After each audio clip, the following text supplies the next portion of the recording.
નમસ્કાર, હું છું જિગીશા પટેલ. પાટીદાર સમાજની સંસ્થા એવી ખોડલધામ સાથે સંકળાયેલી છું. આંતરરાષ્ટ્રીય કુર્મી સેનાની ગુજરાતની પ્રેસિડેન્ટ છું અને હ્યુમન રાઇટ્સની પણ ગુજરાતની પ્રેસિડેન્ટ છું.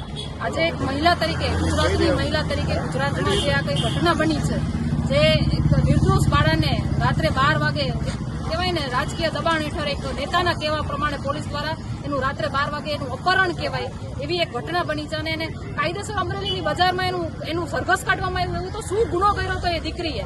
એને હું દારૂ વેચ્યો હતો, એને બલાત્કાર કર્યો હતો, એને શું કર્યું હતું એવું તમે એને સરઘસ કાઢ્યું? જે બુટલેગરો છે, જે રેપિસ્ટો છે, એ લોકો પણ પૈસા દઈ દઈને છૂટી જાય છે. એવા તો પોલીસવાળાની એની મિલીભગતો ચાલે છે. એવા હપ્તા લઈ લઈને પોલીસવાળા એની ભેગા બેઠા હોય છે. નેતાઓના પણ એની ભાગીદારી હોય છે. એવા લોકો અત્યારે ગુજરાતમાં છાવરવામાં આવે છે અને આવી નિર્દોષ બાળાને એનું અપમાન કરીને એની આવી રીતે એની હરકતો કરવામાં આવે છે. મને તો શરમ આવે છે પોલીસ તંત્ર ઉપર.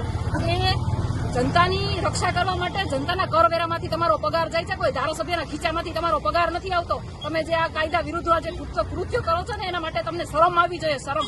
અને ધારાસભ્યને પણ કહું છું કે તમારી પોતાની છબી સાચવવા માટે તમે જે દીકરીનો ભોગ લીધો છે, એની જવાબદારી કોણ લેશે? એ છોકરીના હજી મેરેજ નથી થયા, એ છોકરીને આખી જિંદગી બાકી પડી છે. તમે એની જિંદગીની ધૂળ ધાણી કરી નાખી, તમે એની ઇજ્જત કાઢી નાખી. એક બલાત્કારથી ઓછી ઘટના નથી આ. તમે આ દીકરીની જિંદગીની જવાબદારી કોણ લેશે? કૌશિક વેકરિયા લેશે કે કાલે મહેશ કસવાડા જે કૌશિક વેકરિયાનું ઉપરાણું તાણતા હતા એ લેશે? મારે તો મારા સમાજને પણ કહેવું છે કે ખોડલધામ તરીકે તમે આગળ આવ્યા, મને તમારો ખૂબ ખૂબ આભાર વ્યક્ત કરું છું. પણ તમારામાં જવાબદારી લેવાની ટેવડ હોત તો જ તમારે આવવાનું હતું. તમારે નેતાઓની ચાપલુસી કરવાની જરૂર નથી. તમારી દીકરી સાથે ઊભું રહેવાનું હતું.